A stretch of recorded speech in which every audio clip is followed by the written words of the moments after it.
kelompok 3 akan menampilkan video Victor, Frank, dan Kelly. Selamat menyaksikan.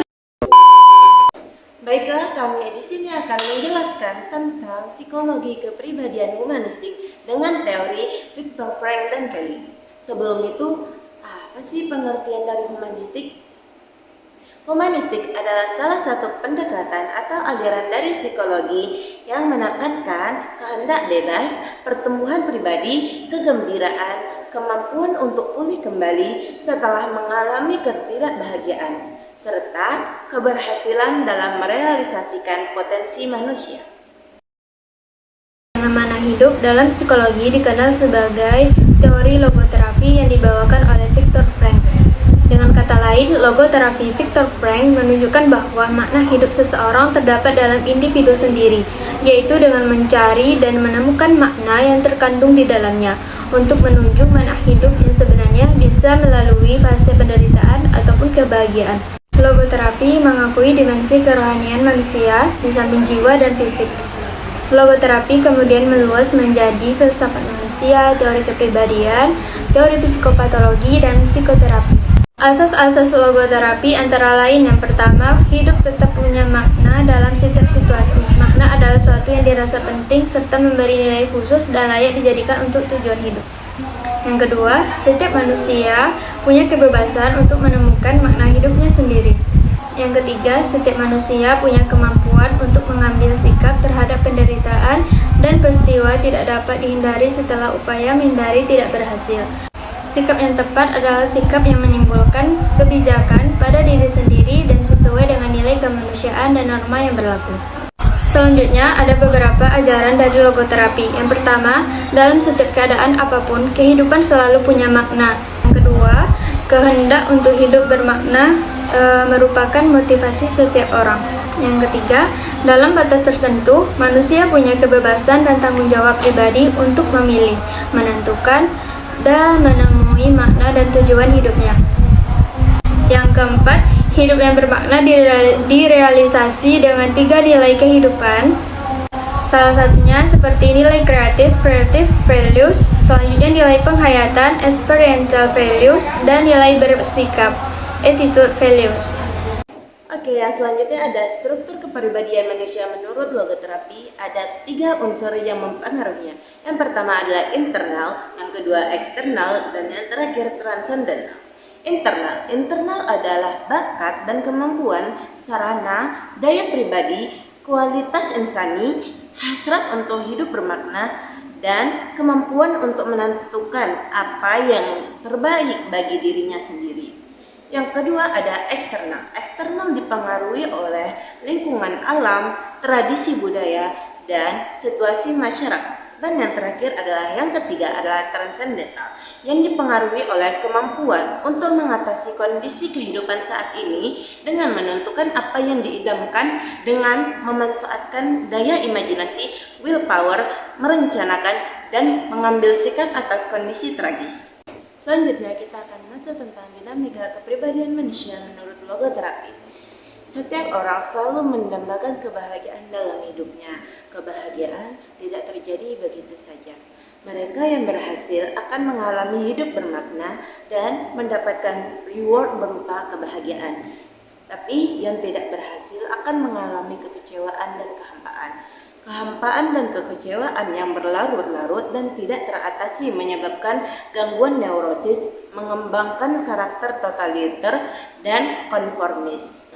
Kesimpulan dari teori Victor Frank, logoterapi beranggapan bahwa makna hidup dan hasrat untuk hidup bermakna merupakan motivasi utama manusia untuk meraih taraf kehidupan bermakna. Logoterapi kemudian meluas menjadi filsafat manusia, teori kepribadian, teori psikopatologi, psikoterapi. Selanjutnya, teori dari George Alexander Kelly. Lahir pada tanggal 28 April 1905 di Peck, Kansas. Anak tunggal dari orang tua yang terdidik. mendalami berbagai bidang ilmu seperti pendidikan, sosiologi, ekonomi, ketenagakerjaan, antropologi, dan juga psikologi yang akhirnya merumuskan teori personal construct. Gelar PhD Psikologi, Universitas of Loa, menjadi dosen tamu di beberapa universitas lain. Wafat pada tanggal 6 Maret 1967. Saat Kelly membentuk teorinya, dia mempelajari karya psikoanalisis Austria Sigmund Freud untuk mendapatkan ide dan inspirasi. Meskipun Kelly mengapresiasi karya Freud, dia merasa pendekatan psikoanalis itu bermasalah. Sebaliknya, Kelly menggunakan pengamatannya untuk mengembangkan gagasan yang disebutnya alternativisme konstruktif. Dalam pendekatan ini, setiap individu memiliki konstruksi atau perspektif realitas yang unik. Meskipun beberapa lebih baik daripada yang lain, tidak ada satupun interpretasi yang lengkap atau sepenuhnya akurat. Kelly menyarankan bahwa setiap sudut pandang memiliki nilai, khususnya nilai dalam situasi, waktu, dan tempat orang yang memegangnya. Pandangan filsafat Kelly, setiap pribadi akan memahami alam semesta dengan cara yang berbeda, sehingga cara individu menginterpretasi akan menjadi kunci untuk memprediksi perilaku individu tersebut.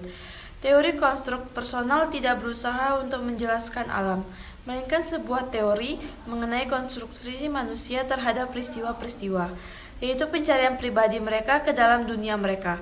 Personal konstruk teori. Manusia berusaha untuk memahami dunia seperti halnya seorang ilmuwan. Suatu konstruk personal adalah cara seseorang dalam melihat hal-hal yang serupa, namun juga berbeda dari hal lain. Saat individu mampu mempersepsikan sesuatu secara jelas atau samar-samar, maka konstruk personal akan membentuk perilaku seseorang.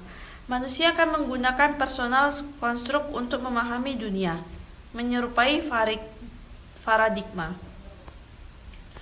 Struktur kepribadian. Yang pertama, personal konstruk merupakan struktur kunci dalam teori kepribadian Kelly. Yang kedua, personal konstruk struktur kognitif yang digunakan untuk menginterpretasi dan meramalkan tersebut peristiwa atau keadaan. Yang ketiga, manusia mengembangkan berbagai konstruk sepanjang hidupnya. Yang keempat, setiap individu menggunakan personal konstruk yang berbeda dan tidak mengatur konstruk mereka secara persis sama dengan orang lain.